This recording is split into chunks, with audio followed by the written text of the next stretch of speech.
पंजाब के बासी होशियार रहे। महकमा मौसमियात ने वार्निंग जारी की है कि 16 से 19 सितंबर तक पंजाब भर में शदीद बारिशों का नया सिलसिला शुरू होने वाला है।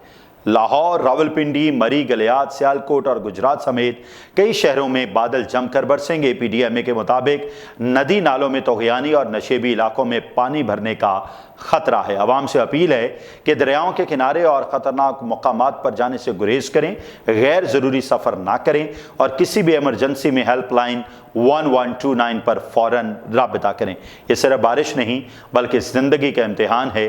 अपनी और अपने प्यारों की हिफाजत आपके हाथ में है।